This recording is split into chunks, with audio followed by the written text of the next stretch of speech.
Hello, everybody. Welcome into another edition. This is Cross Functionality, the show connecting coaching, baseball, softball, male, female, hosted by former college baseball and softball players. And you can probably guess which one is which. As we discuss today, episode 29, the mental side of hitting, kind of piggybacking off our episode last week of Cassie's pyramid of hitting. So if you haven't done so already, please go back and listen to that episode and get yourself prepared for today's show, the mental side of hitting, episode 29. So let me bring in friend co-host.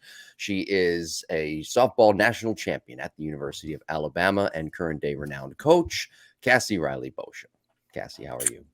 Doing well. Thank you, Jim. So the mental side of hitting, by the way, I'm going to watch our former guest co-host on this show, Pat Murphy, who was the head coach at the great University of Alabama and their softball program.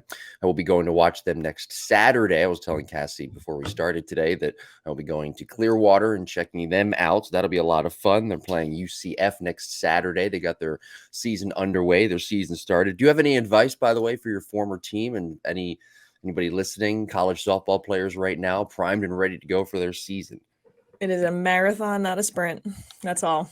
It's so many times we get hung up on one game and you end up having to play over 60. So marathon, not a sprint. You made that point before we started about how, luckily it's not football because Alabama, as we record this, did lose last weekend. And yeah, that's exactly right. Luckily it's not football. There's 57 more games to go. It is a marathon, not a sprint. Yes. For those listening on the baseball side as well. Be sure to go back and watch and listen to last week's episode as well. Cassie's pyramid of hitting. We had abundance of information in there that we needed to break out and decipher for everybody. So please go back and listen to that. It's very interesting. There's a lot of visuals as well. One of them being, I did go back and watch the episode. One of them being when Cassie talked to me, we were talking about the frost on the ground and I didn't know what it was called. And your face was like, oh my God, he's an idiot. But yeah, so go back and, we got a compliment, by the way, on that episode from somebody, a YouTube comment, an old gentleman. He's like 65 years old. He in like Iowa or something, says like he follows your hitting tips. So, cool. I wonder if I lived in Iowa for 2 years, so I wonder if it's anybody I worked with potentially. Could be. Well, this show, I just want to let everybody know this show is indeed for all ages. So subscribe. Yes. We would appreciate it. Apple, Google, Spotify, or wherever you get your podcasts, and of course, watch the show on YouTube. Softball Strength Academy. All right. Here we go. Episode 29, the mental side of hitting. I could see it in your eyes that you're very excited for this. I got to bring this up. Speaking of eyes, I don't know if you've seen this picture on the internet circulating. I saw this on Twitter, though. Britney Spears took a recent video or whatever on Instagram, and like her eyes, people are commenting about her eyes. She's like what's called crazy eyes. Oh, no. Like her eyes are like bulging out. And it was a photo that was compared. That was now the eyes bulging out to back then when she was very innocent and young. Yeah. That's a shame. It is. I think any celebrity that's in that spotlight, like she is from a young age, ends up, I don't know, just doesn't seem to stay normal, I guess. Mind you that now I see the excitement in your eyes. I don't see any crazy in your eyes. I'm just thank you. If people see that video though, or that photo online, you'll know what I'm talking about.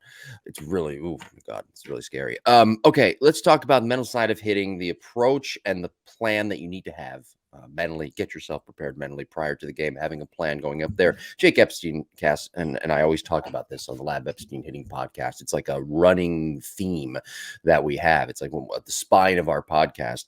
Approach and plan. If you don't have an approach, if you don't have a plan, you're not ultimately going to be successful. It's too hard to hit a ball, and this is just from a baseball perspective, coming at you at 0.5, and you have 0.5 seconds to decide if you're going to hit that or not. Might be the same in softball, right around that area. It's just too hard to go up there and not actually have a plan and approach, and that's part of that big part of the mental side of hitting. That's the reason I'm bringing that up first. For sure. And you know what? I think a lot of people are a little hesitant to dive into this because they found success at the younger ages, at 12, 13, 14, let's say, where they didn't really need a plan. Pitching wasn't super competitive. You didn't really have pitching coaches. The pitch calling wasn't super competitive. And maybe your plan was just, I'm looking for a good pitch to hit and I'm going to crush. That ability runs out at some point because pitching continuously gets better. And the better pitching is, the better pitching coaches are. All of a sudden, you're going to find yourself behind and you're going to be like, wait, why is this not working anymore? And you're going to try to go back to what was working. Okay, just go back to see ball, hit ball, see ball, hit ball. And it's not going to be able to be enough. So yeah, I think the approach is tough. And I also think people's experience with how to train the approach is an approach does not mean overthinking at the plate. An approach is just simply practicing how you'd study, if you will. Just like when you study for a test, you want to prep the weeks leading up to it. And then you don't want to have to worry about overthinking in the test. You don't want to be like, oh, what did my note say? What did this say? You want to prep with your approach. You want to practice what it's like to have this approach and that approach and this approach. And then when you get into the box, you're just falling into line with what you've practiced. Yeah, and you've said it too, that this could be an endless conversation. We're trying to condense this down to 30 minutes, but this can be the mental side of hitting, an endless conversation. And we could talk all day about having an approach and a plan and trying to find what is really comfortable for you, but making sure that you don't overthink too, because again, you still have to, as Pete Rose said, see the ball, hit the ball. It does, but I think become a little bit easier though, if you have a good approach and a good plan. And that's where, you lean on your good coaching. For sure. I think, I think back to when I was in college, like we're some of the best college softball players and we were still being guided on what our approach should be based on the research that our coaches had done. You're trying to gain a little bit of an edge. Pitchers already have the edge. You could get front toss and not go 10 for 10.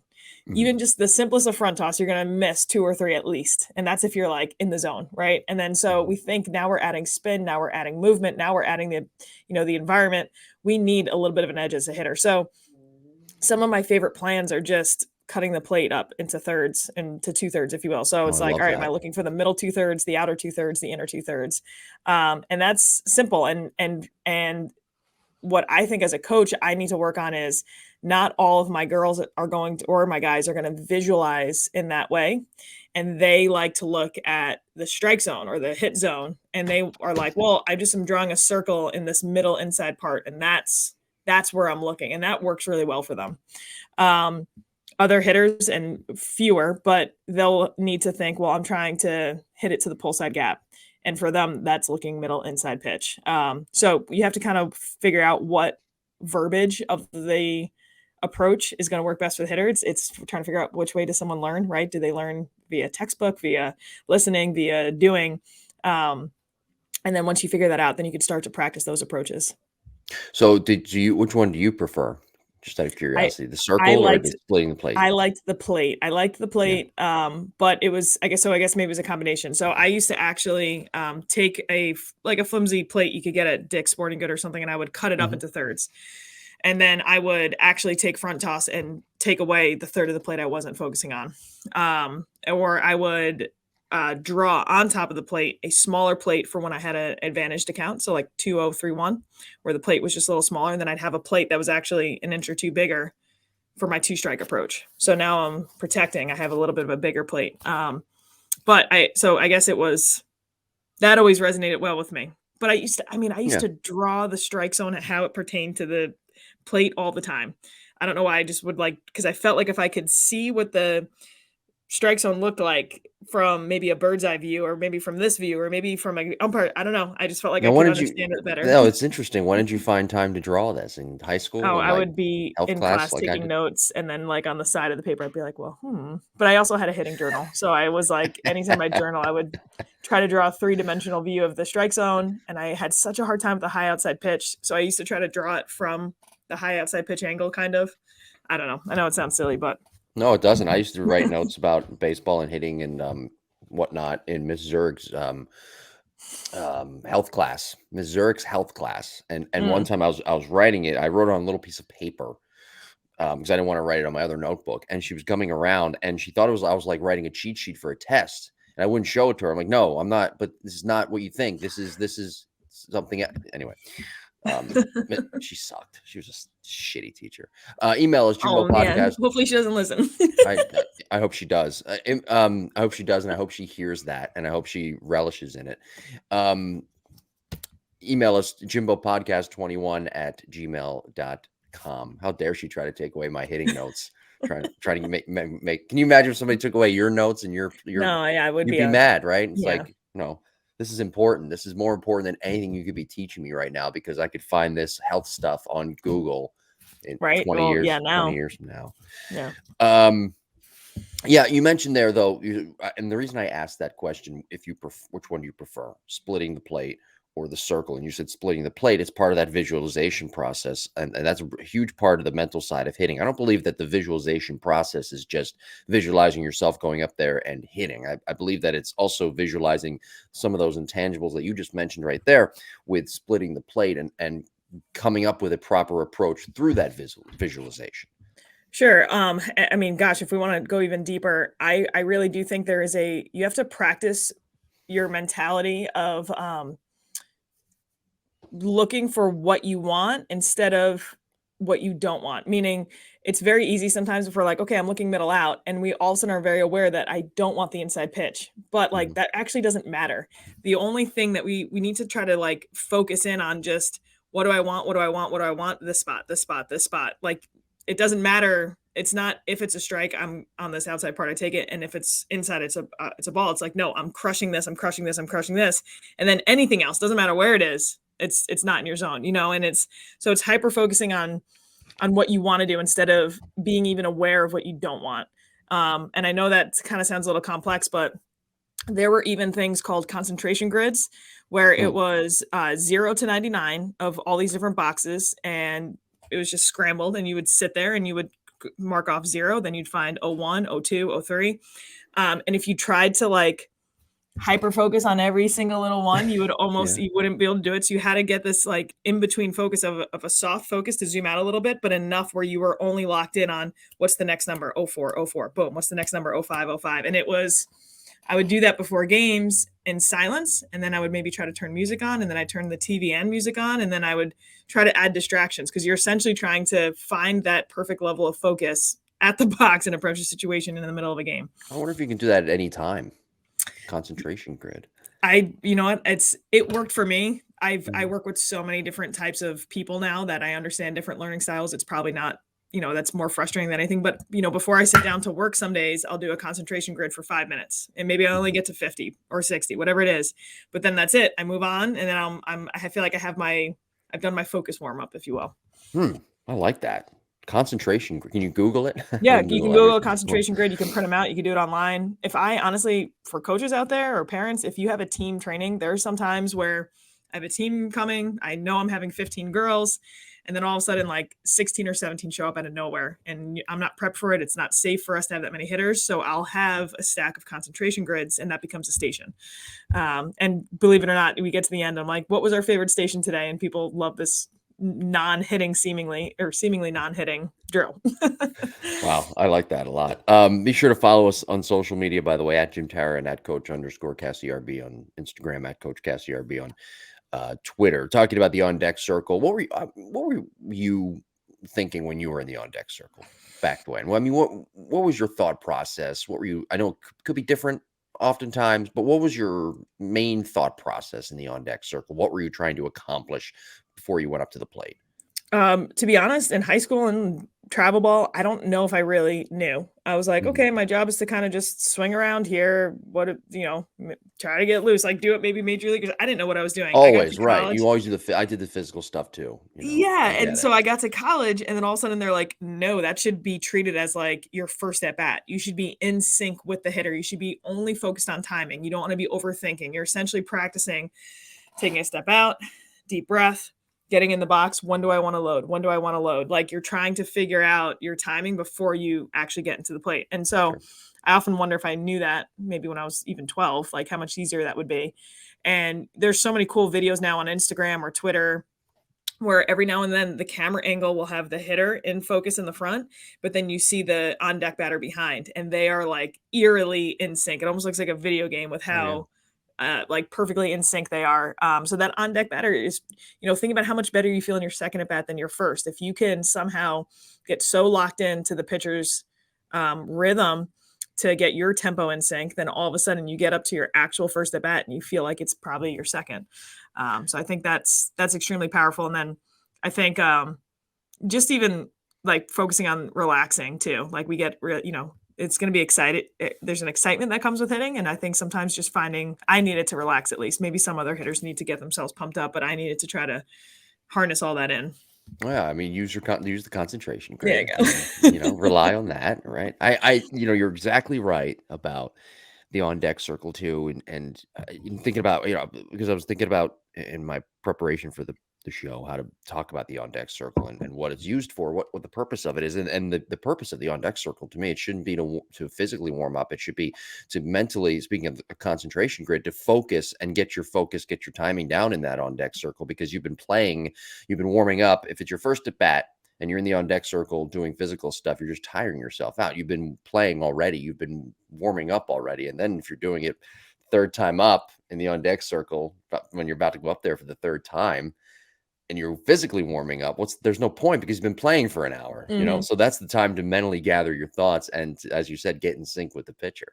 You know what's so funny is I remember, growing up, Mark McGwire, Sammy Sosa, all those guys, they'd be even, like, looking at video of Babe Ruth when I was younger and idolizing older Yankees, they swung with 2 or 3 bats, or they had Right. the giant bat weight, and then all of a sudden this research came out that said, "Hey, if you swing with a bat weight in the on-deck circle, you actually swing a little bit slower when you get up to the plate," and that blew my mind because I used to always feel, I don't know about you, I used to feel so much better about my swing Yeah, if I I did. had just a little bit of weight. And it's not until I get older that I'm like, okay, I know this maybe deviates a little bit from the mental side, but you're trying to find like your optimal swing, and your optimal swing speed might not be your hardest, most aggressive. You know what I mean? It might be that rhythmic flow, the little bit of whip that gets you quicker instead of faster. So I do think like there should be certain things that like when you are taking these on deck circle swings that you're like, okay, this is how I know I'm in sync. I'm not landing too harshly on my front side. I have this little woof when I swing, right? Like you're trying to go down this checklist of like, okay, this is my swing. I'm timing up the pitcher with my swing right now, and not trying to, like you said, do like calisthenics or Right. touching your Used to toes, do jumping the up and down. bat above my Yeah. head, and after a while, you realize, what am I doing this for? And Yep. I'm so focused on those, on the calisthenics, rather than what the pitcher's throwing, rather than eh, what the batter before me is doing at the plate. Shoot. Yeah. Yeah, I mean, you should know by that point, are they a first pitch strike thrower? What kind of speed are they throwing? Or what's their approach on when they're behind in the count, when they're ahead in the count? Um, and I think, I don't know, I think so many times people get worried about a pitcher's best pitch. We should really just be worried about like where are they, what part of the zone are they like getting their predominantly number of strikes in? And that's where I'm honing in on, Yeah. not worrying about all this other stuff. When Chase Utley was in his prime, this goes back to the visualization point. When Chase Utley was in his prime with the Phillies, what he used to do, and I read this in the paper when I was in high school, what he used to do is set up a tee, and he would focus, look out at the mound in the batting cage, and he would try and focus and visualize in his head the pitcher actually coming home with the pitch, and then he would time it up with the tee and he would swing. And that's something you can do in the on deck circle as well. But instead, you're not visualizing, you're actually seeing the pitcher deliver it home. And Mhm. it's a perfect optimal time to get your timing down. It's a very easy way to get your timing down. Jim, we must have read the same thing because I started doing that exact same thing after I read about Chase Utley doing it. Really? So much so that I would In like, 2000, we are the same age. So it was around 2008. that's what I mean. Yeah, it was like Yeah. right around my senior year in high school, freshman year of college. I remember I got down to like I was trying to pick what was the outfield wall color. Was it a night game or a good day game? And what uniform color was she wearing? And that's I would sit there, and it was almost like I'd maybe take a third of the swings, right? Because Mhm. I'd go in, I'd take my deep breath, I'd try to visualize this one, this one. I'd practice my swing thought, and it was like I don't know. I was just trying to like see what that pitch was going to look like. Yeah. Yeah, I don't know if it was an advantage or not, but I thought it It's was. So hard to that's probably do, what by the mattered. way.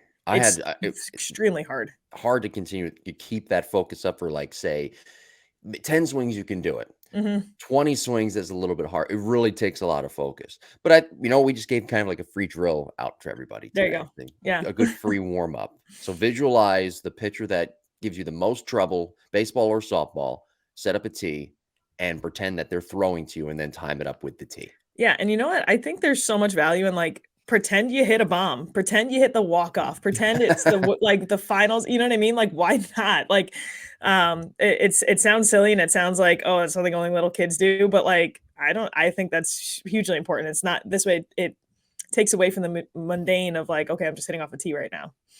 Yeah. So go ahead. Yeah. And don't forget the bat flip, of course, as Cassie mentioned. That's very important. I could never. They don't bat flip much in softball, do they? I wonder They're what Murph starting would to. do. They're starting to. I was They're gonna say, I wonder what you're Murph would starting do. to see it a little bit more, yeah. Yeah, A few that's more no doubters are happening.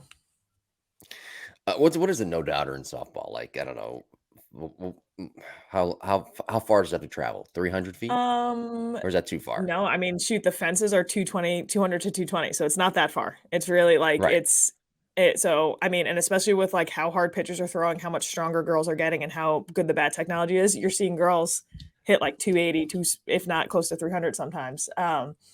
So I don't know. I'll actually still dream about like when you hit it and right as you hit it, you looked up and you're like, oh, that's gone, and you start running. But it's like that little moment where you look up, you're like, you're probably the only person in the world that knows you just hit a home run. Like everyone else Yeah. will figure it out in a second, but you get that Yeah. little Yeah. moment where you know. Who I gotta throw this out there. Who was the best hitter in college softball this year? Ooh, it was last year. It was Jocelyn Allo.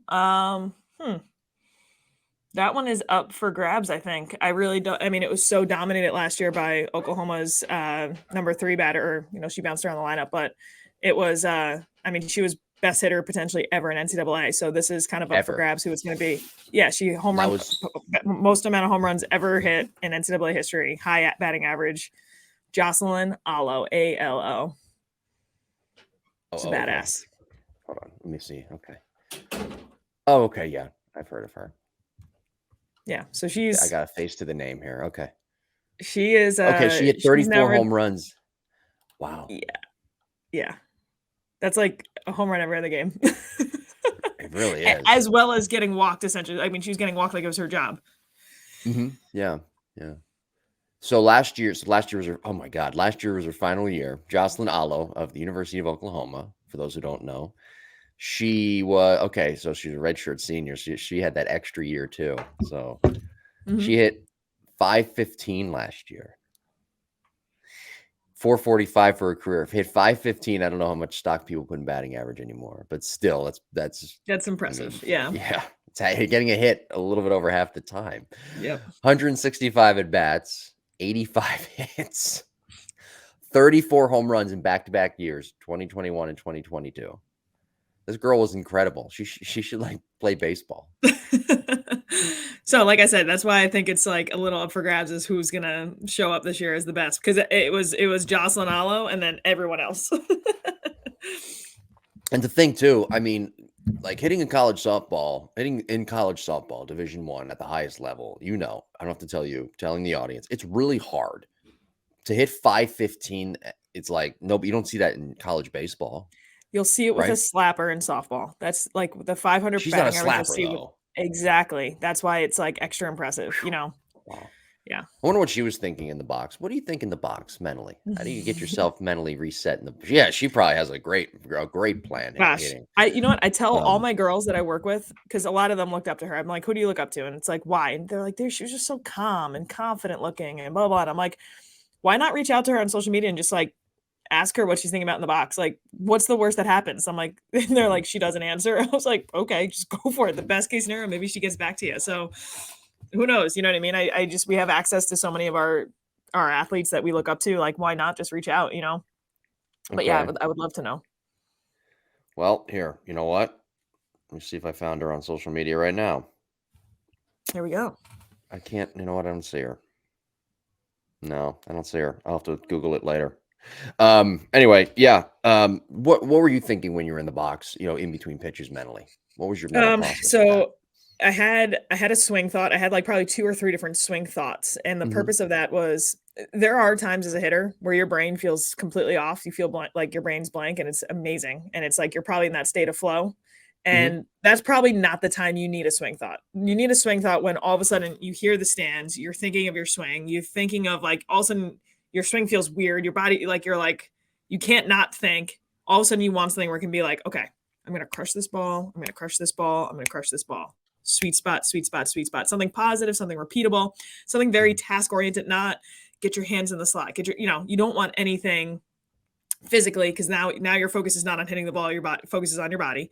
And the other thing too is you don't want a negative involved. Sometimes people are like, oh, don't pop up. I'm like, no. Your body hears, or pop up, pop up, pop up. It doesn't hear the don't. So, Yeah. I had hitters on my team who used to think up the middle.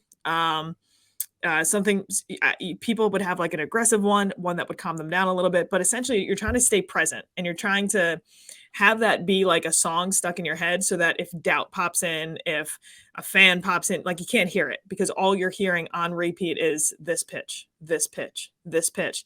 And I think the cadence at which you speak to yourself is very important. You get into a pressure situation. You don't want your swing thought all of a sudden to be, I'm going to crush this ball, I'm going to crush this ball, I'm going to crush this ball when you've just practiced. I'm going to crush this ball. I'm going to crush this ball. I'm going to crush this ball. So it's like, I know it sounds strange, but I'll set up a metronome for a lot of my hitters to practice this. And we find anywhere from like 63 to 67 beats per minute is like that optimal cadence that really gets a hitter into their rhythm. And they're not rushing and they're not too slow. They're not too fast, whatever it may be. So I think that's while you're in the box. When you step out of the box, having some type of reset, having some type of, okay, like, we had a girl on the team who wanted to know that there are a bunch of people in China who didn't care that she just swung and missed that pitch over her head. And that was her failure recovery. And then you step back in. So a lot of people thought, so what, next pitch? And we had so many people who thought that Murphy actually got a banner on the foul pole that says that, so what, next pitch, so that they would take their deep breath as they're looking at him and they'd see that behind on the foul pole. So some type of failure recovery or some type of like reset. A lot of girls had win, W-I-N written down. Well, what's important now? This pitch, not last pitch, not this pitch. What's important now? Be this where pitch. You are. Yeah. Yep. That's it. So it's like, how can I keep myself as present as humanly possible? Yeah. Two more things I want to get to on today's show. Again, Cassie's mental side of hitting, episode 29. I want to get to post at bat right in the moment, and I want to get to post game as well, and just kind of dissecting everything and going through that process. Post at bat, though, no matter what the result, what are you thinking about once all the smoke clears, once the anger, for lack of a better term, if you strike out, or the joy when you hit a home run? Once all that's gone, what are you thinking about? What are you assessing and trying to figure out in what you did well or what you did not so well at the plate in that plate appearance? Sure. So I think there's, this is where a coach can help with some guidance, because there's very little assessment, I think, needed in game. Like, I think people try to do a post-game analysis post at bat. And I think what we need to try to separate is like, all right, this is what you need to do post at bat. This is what we need to do post game. Post at bat, no matter what, right? You ask yourself, what's important now? My next teammate that's hitting. What's important now? Defense. What's important now? Whatever. It's just the next pitch. So that helps you not, because a lot of times girls will hit a home run. You can be happy about it, and that's great, but it can't all of a sudden cloud your focus for what your next job, what your next role is. You can't distract you from what's happening next, because the game's going to move on no matter what. So the idea of what's important now was huge. I think post at bat, a lot of times we want to dwell on something. We want to fix it right then and there. I can tell you what I did, and then I can tell you what I wish I added to this. But, you'd come in, let's say you pop a ball up, bat at bat, whatever it is. You have your helmet and batting gloves on. I remember as I was taking my helmet off, I was physically trying to take my last at bat off. As I was taking my batting gloves off, I was trying to take that last at bat away. Because I was putting it on a shelf. I was literally putting it on a shelf to deal with at the end of the game. I couldn't do anything about that at bat now. Yeah. I was going to maybe take away from it, like, all right, this girl's trying to come in on me. That's it. Right. I'm a little early. That's it. Whatever it may be. This girl really reminds me of this girl we faced a couple of weeks ago. I'm going to try to visualize that. That is maybe the extent of my analysis. And I never, ever, ever wanted to analyze my swing mechanics in a game. Oh, yeah. So that's the death nail. Don't do that. People, oh, my gosh. That's like the nail in the coffin. Gentlemen. That's what you start trying to do. Right. But so many of us, we get out, we come in the dugout, and we go, well, what's wrong with my swing? What'd I do? What'd I do wrong? And I actually, I got this from the Auburn coach a few years ago, that he came in from Arizona State, took a team that was barely competitive in the SEC to all of a sudden in the World Series finals in a couple of years. And what his assistant coach was saying was that girls would come in the dugout, ask, what's wrong with my swing? But he gave them a hierarchy of 3 questions to ask before that. The first question they had to ask was, did I swing at a pitch I wanted to hit? The second question, so if they're like, no, that was a really crappy pitch, then you don't change anything. You just better pitch selection. You go back to your approach. Sure. Yeah. If they're like, no, I that was the pitch I wanted, then it's like, all right, well, how was your timing? Did you feel early or late? And if they were like, no, no, no, I was perfectly on time. The last question you ask is, okay, you swung at a pitch you wanted. You felt like you were perfectly on time. Was that really your swing? Did you trust it? Did you trust the swing that went through the zone? And if all three of those are a check, yes, yes, and yes, consecutive times, and then you're not getting your results, then you and the coach would sit down and like try to figure out something going on with the swing. But usually, he said 85 to 90% of the time, they figured out they weren't swinging at pitches they wanted to. Their timing was just a little off. They just need to adjust their timing, or they needed to actually get in the box and work on some confidence, swing thought, whatever it is, so they could trust the swing that was going on. And that was that. And I was like, that is huge. That is such a great post at bat quick checklist, to get you away from worrying about mechanics and get you focused on what you can actually adjust in the game. Yeah.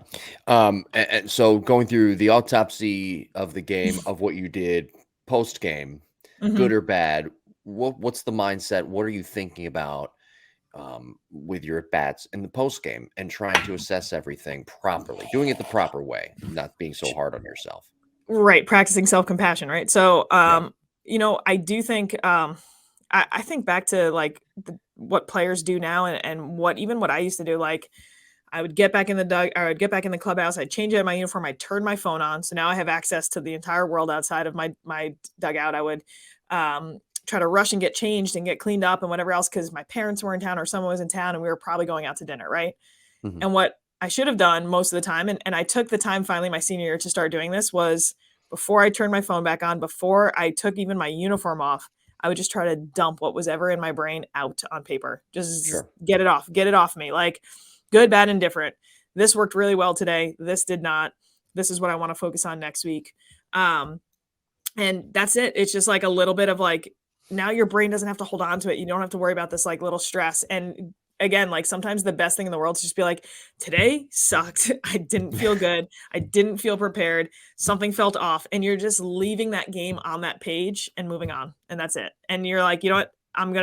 This week in practice, I'm going to go back to the basics. I know these 3 drills really help me feel comfortable and feel confident in my swing path. And those are the 3 things I'm going to focus on. And now you can go out to dinner and actually probably be in a much better mood because you're like, okay, I can't do anything about the game, but now I have a plan of what I can do for the next game, Right. So that is my biggest suggestion. Before you turn on the outside world, before you show up to any other obligations you have, just dump that game out of your brain. And some people don't like writing. Do an audio or voice memo. You know what I mean? Like, type it up, whatever it may be. Just give yourself something to hold your hat on. Like, okay, this is what I've done. And sometimes you might be like, I have no idea what I need to work on, so I'm going to meet with my coach first thing Monday morning. Yeah. That's you don't have to be your own coach either every single time. You don't have to have all the answers every time. That's why you have these people in your life to help. So what about if it's a good game though? Oh, shoot, that's sometimes even better, right? Like, write down Yeah. how awesome that felt. Write down what Mhm. worked and how you were feeling, and like, hey, this swing thought was amazing today, and this, like, right? I used to love, like, that's what I used to read sometimes before games. I would go back and read my post-game autopsy report, if you will, from Yeah. games I felt really, really good. And I was like, damn, like, because then even just reading that will make, it's my words. It's not anyone else's experience. This is my experience.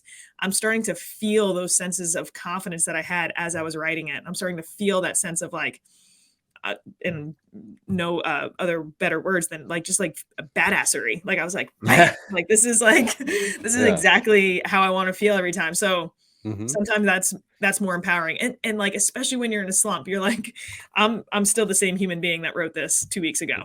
Yeah. It's so I think that's even more important to just brain dump and shoot. Then you might even feel even better going out to dinner afterwards, right? Oh yeah, of course. So Jocelyn Aho, by the way, Mm. I did find her Twitter. Those who want to reach out to her. Um, she has 38.4 thousand followers. A lot of followers. Um, which she's holding a flag though from So when she is from Hawaii. that's what it is. Okay, the Yeah. Hawaiian flag. Um, at 78 Jocelyn underscore, or I said Aho. I'm sorry, Alo. Mhm. Um, at 78 Jocelyn underscore Alo. For those who There want you to go. Why reach not? out and You know what? I do a Zoom session with the Empire State Huskies every Tuesday.